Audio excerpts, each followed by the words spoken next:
Not to act is still acting. You cannot win by refusing to play. Even if you play, you will likely lose, so you don't play along. But you still act. You act not knowing if what you choose is right. The past is unchangeable, the future unknown. You act, making the best choice you can in the present, the moment that is passing, that is now past. Did you act while you could? This close to the end, you might not get to know if you did the right thing. A moment passes, a moment passes, a moment passes. In how many of these fleeting moments did you do nothing? So that is from Appleseed by Matt Bell. This was very weird. And also, welcome back to Read Back. It's my catch up on everything I read this past week, and the only thing I finished was this book. So it's quite a large one. It's quite strange. I picked this up because this was one of Rick McDonnell's favorite books last year, and I definitely enjoyed it a lot. I think that he described it a bit as, I want to say, Jeff Vandermeer and David Mitchell having sat down for a drunken conversation about the Overstory and then writing it down. And I think that is a pretty good description of this. Yeah, it's so hard to describe. So this mainly is 3 timelines. So we're following 3 characters primarily, and then a couple of random one-off chapters for the most part. So our first character is Chapman, who is a fawn, and we're in this kind of maybe historical frontier setting, mostly centering in Ohio. There are settlers and whatnot, and Chapman and his brother are just traveling around for their entire lives, basically, planting apple trees. And so it's very mundane about these 2 men living in very isolated ways. The 2 of them don't always get along, but they are very dependent on each other. And through this lens of these 2 people who they're working the land, really, but they aren't settled. They don't have a set home that they go to, so they're constantly traveling. Them seeing as they journey all of the damages that are being done to the world by men. And it's very interesting because Chapman and his brother Nathaniel have extremely contradictory point of views.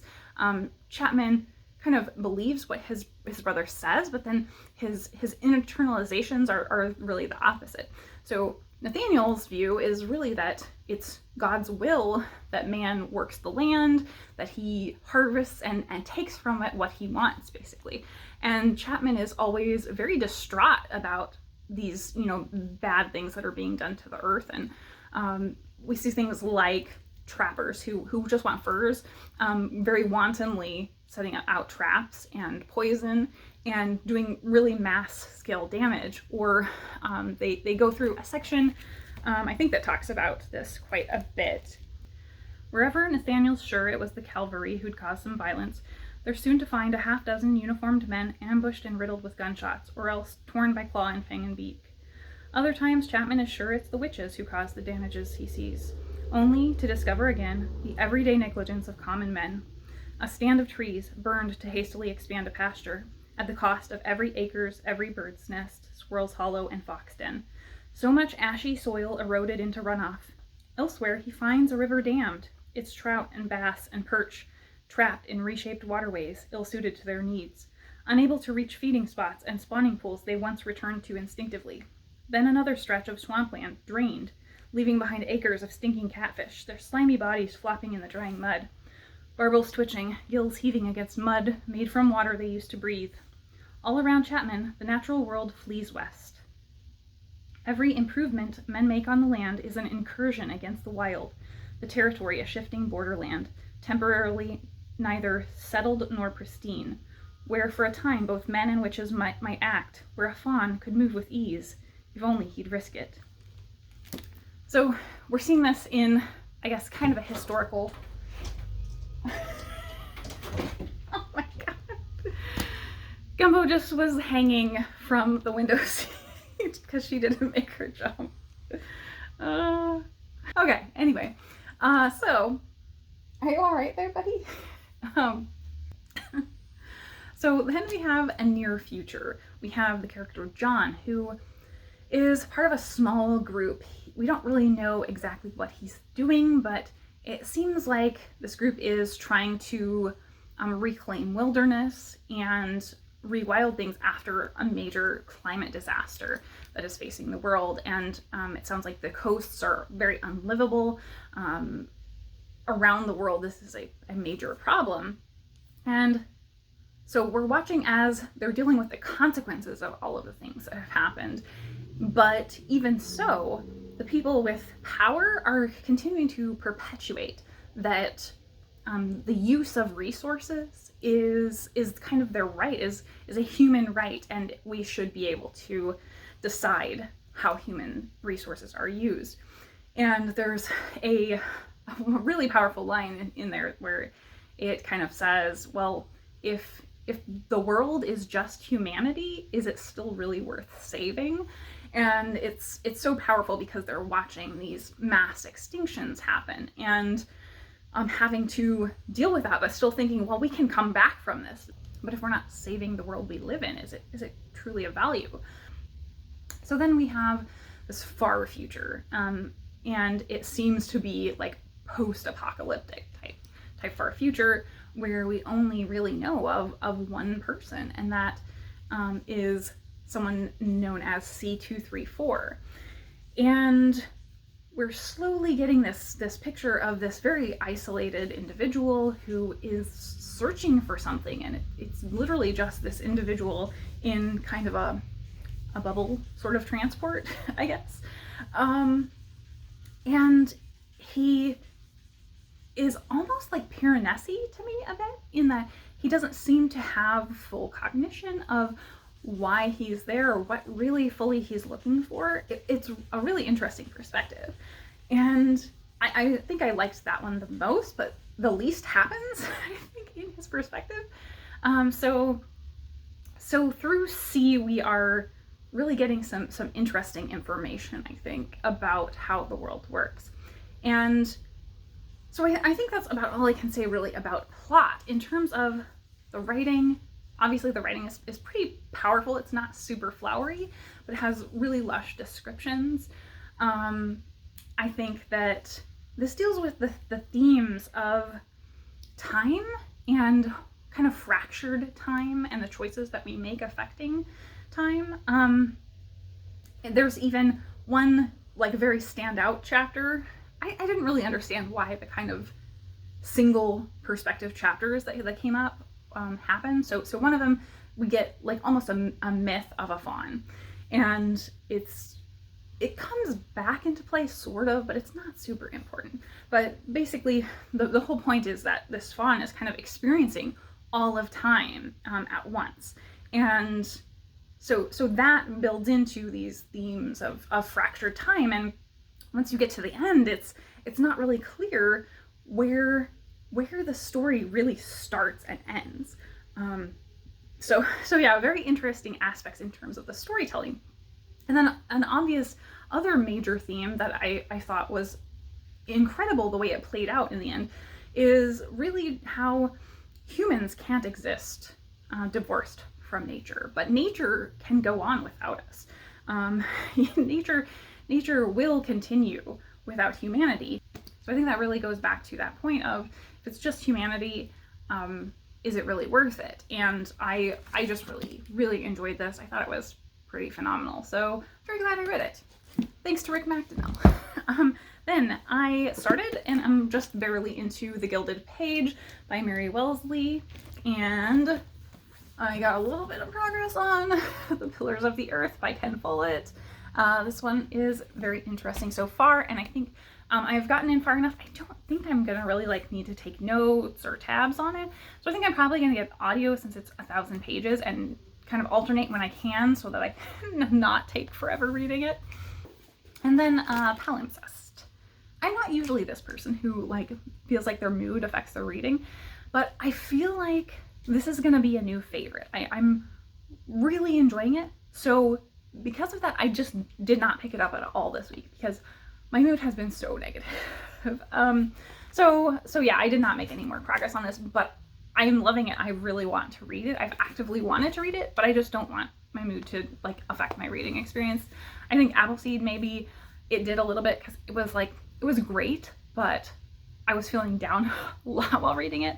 And I mean, I guess that's a good transition into this week. The week was awful. Not really any other way to say it. It was just a garbage week. Last weekend was kind of fabulous after I had such a good time at Indie Bookstore Day and going to see Everything Everywhere All at Once. Great. I was a little bit overworked in catching up and not having time because of that, but everything was great. The weather was beautiful all weekend. I got to go to play my D&D game, and we hadn't been able to play in a couple weeks, so it was super fun to get back with them. So I had a great weekend, and then Monday hit, and it was just awful. It was so horrible. So work was just a nightmare. We have had so many problems this week. I think I worked 4 14-hour days this week. Yeah, so it was a nightmare. Then Tuesday night was just the world imploding. So obviously we had the leak of the SCOTUS opinion, and you know, everything's kind of been on fire ever since. So it was incredibly fitting, I would say. Like if this were in history, they would have been super duper mythologizing about this, but it was horribly stormy, like house shaking thunder and lightning that night around midnight, which is when all of this was just kind of coming out. And then it just never got light again for the rest of the week.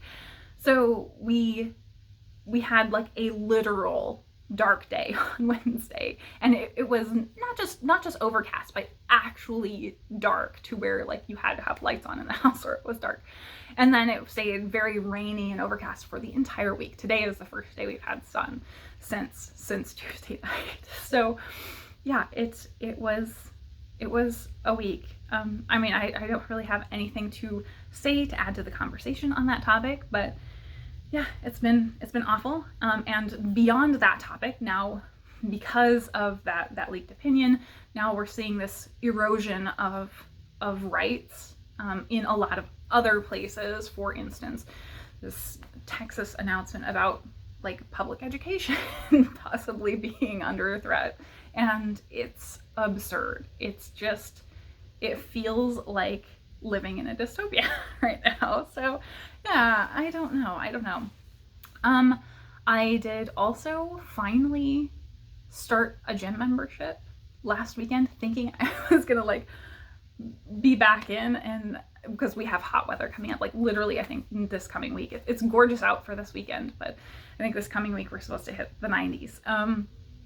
So I started my gym membership and went in, and I only made it in once because everything was just terrible and I did not feel like doing anything. I didn't feel like reading, so I got very little reading done this week.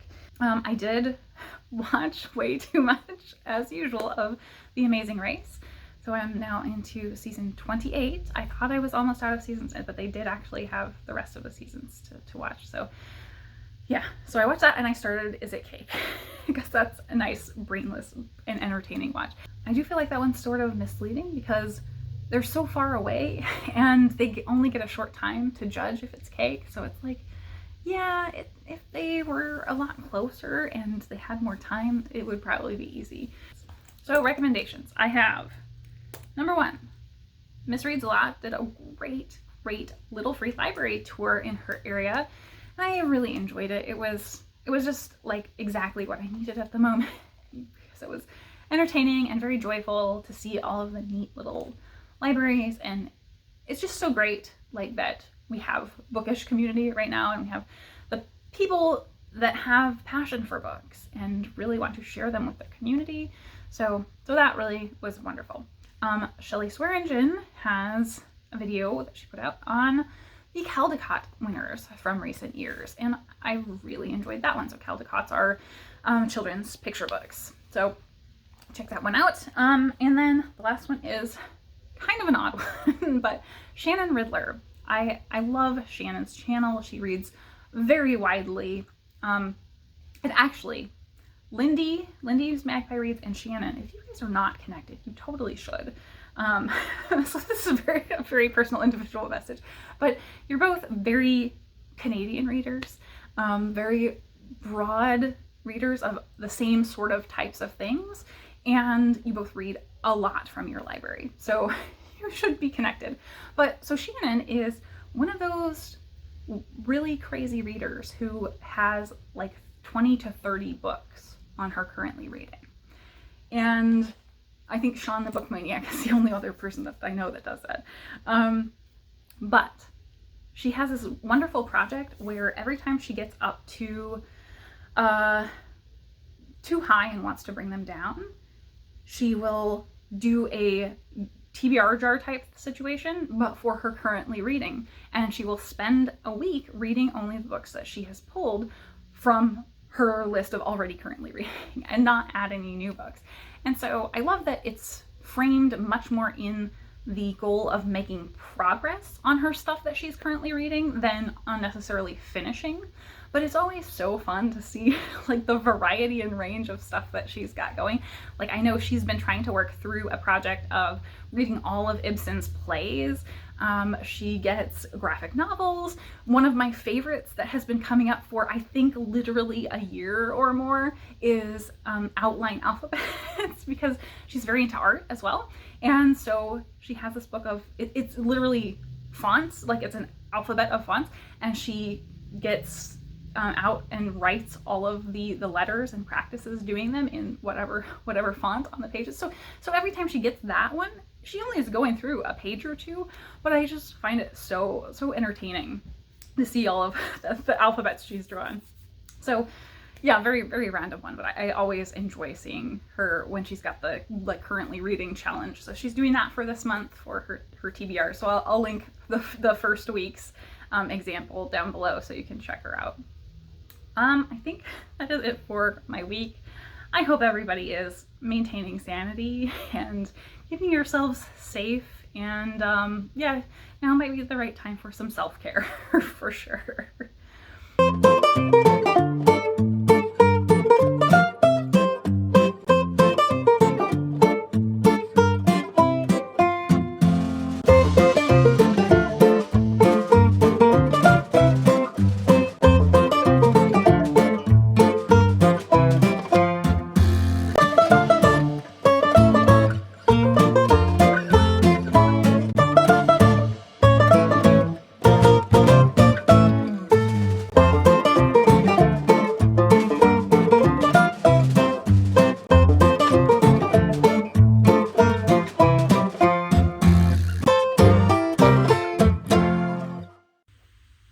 Cinnamon is completely out from his trip to the groomer and daycare, and Rue looks like he's guard catting him. You guys bros.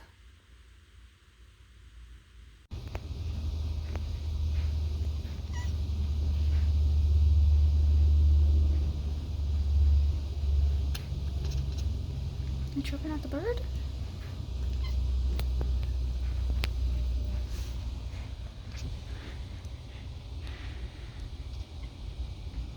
You tripping at him?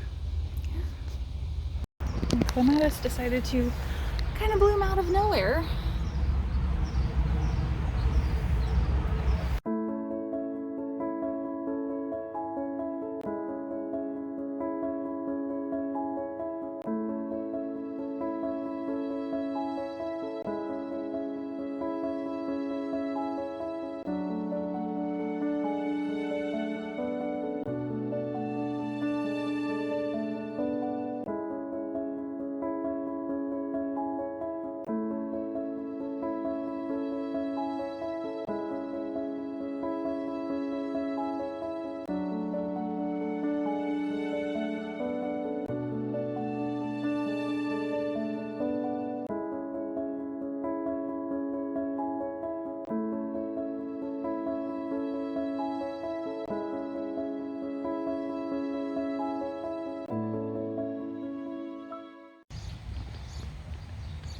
The buns are out in force. I guess it's finally spring.